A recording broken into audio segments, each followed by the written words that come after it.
What up, YouTube? It's your boy G YouTube back at it again with another video for you. So, without any further ado, let's jump right into the video. And now the Suns versus the Lakers, man. This is, in my opinion, it doesn't seem. I mean, all right, from a first glance, it still looks like it's LeBron's team, but in reality, it really doesn't look like this is LeBron's team anymore. It looks like this torch has been passed. And if you look at it in the stat sheet, from a statistical standpoint, it looks like this as well. Anthony Davis is now the #1 scoring option throughout these playoffs for the Los Angeles Lakers. And even though, you know, LeBron, he's still handling a lot of the playmaking duties, and so is Dennis Schroeder. This looks like Anthony Davis' team. Especially in game 2, shooting 21 of their 31 free throws. Going 7 for 15, shooting just as many shots as LeBron, getting to the line more, scoring more, being that defensive presence, and in the big time situations, when they gotta close out the game, Anthony Davis is the one taking most of the shots. Obviously, he does a lot of things with LeBron, but you're seeing they're leaning on Anthony Davis first before they lean on LeBron James. And I think that just goes to show that, like I said in my previous video, the torch, you're going to see this torch being passed in this playoffs or the beginning of next season, and I think you're starting to see it in this playoffs. But man, the Lakers had everybody fooled. They had everybody fooled. Game 1. Everybody's worrying about, oh man, they just lost game 1. They were not competing. Anthony Davis had a terrible game. DeAndre Ayton was shutting him down. And me being one of those people. But looking after that game and just looking at LeBron's playoff experience and his resume, and looking at the Lakers playoff run last year, the Lakers lost every single game 1 they played last year, actually. So if you look at it, that was something not to really be concerned about, being a Lakers fan or just being a LeBron fan in general, of which I am. I'm a huge LeBron fan, love LeBron.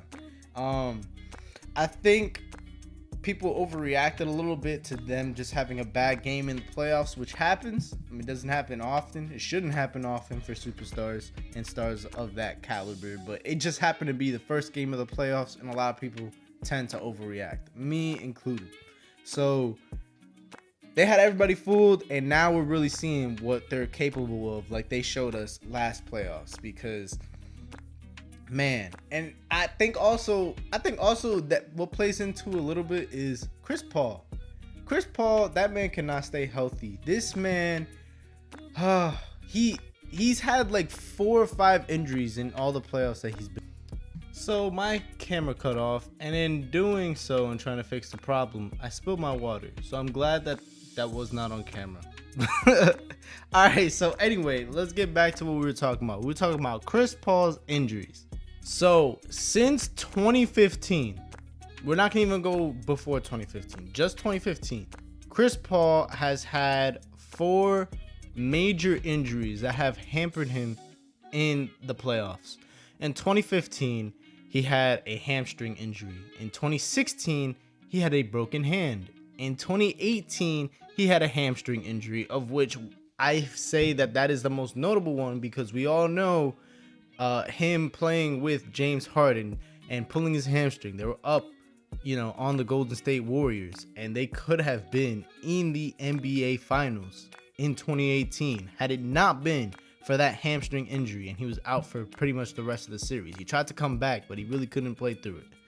And now in 2021, it's his shoulder. Chris Paul has just, I don't know, man. The basketball gods do not like Chris Paul in the playoffs. They don't want to see this man winning. They don't want to see him win and succeed.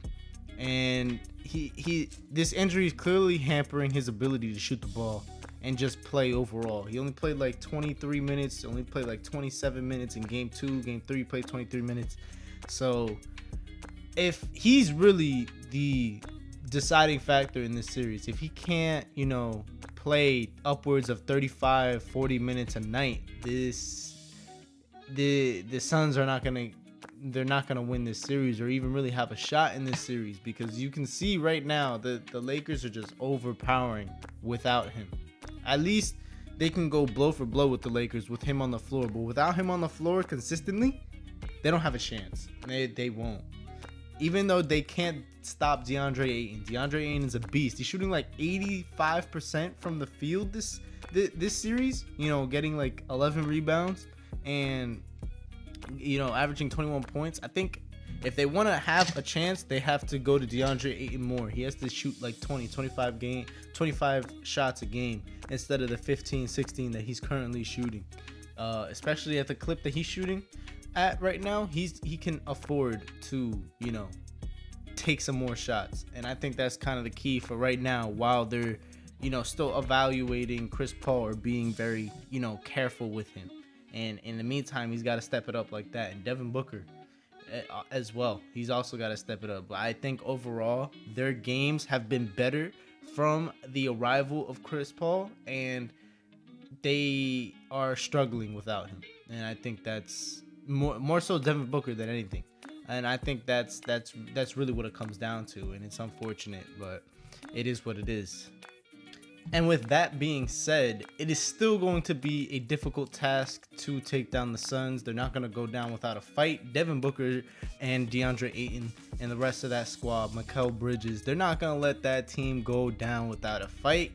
And it's still going to be a good series, but without Chris Paul, they're going to go down eventually.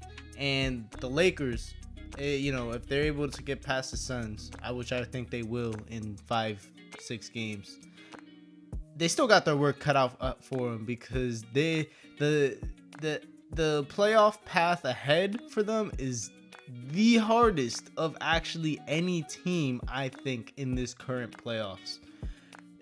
Yeah, overall, you know, they gotta play them, you know, the Suns. Then they're gonna have to play the winner of Portland or Denver series, which is, in my opinion, that series is just in a toss-up right now, even with Denver up 2-1. Then they're gonna have to play either the Jazz or in my opinion the Mavericks, because I think the Clippers are gonna fold. I'll make another video on that series separately, in my opinion, on the Clippers as a whole and Kawhi Leonard. But yeah, they still got their work cut out for them. They have the hardest path to the NBA Finals of any team, I think, in the playoffs, period. So if the Lakers go on to win the finals, there's nothing you can say about them winning this final. Say what you want about, LaMickey, LaMouse, whatever y'all want to call it, his playoffs and playoff series last year. This is a huge test and a huge testament to the playoff run they're gonna have, and if they go on to win the finals, man, I think that might cement LeBron as the GOAT, in my opinion. Even though I don't think this is necessarily his team anymore, even though the eye test still passes at his team, I think this is really AD's team now. But with that being said, LeBron is still one of the biggest factors, right up there with Anthony Davis. So that's really all I got for y'all today, man. So if y'all liked this video, give it a like, sub to the channel, turn on that notification bell. I'm gonna be pumping out a lot of videos over the next couple days on a lot of the series, and just giving my opinion on a lot of this. I'll try to break down some of these series, but without further ado, I don't know, man. That's it. I'm out.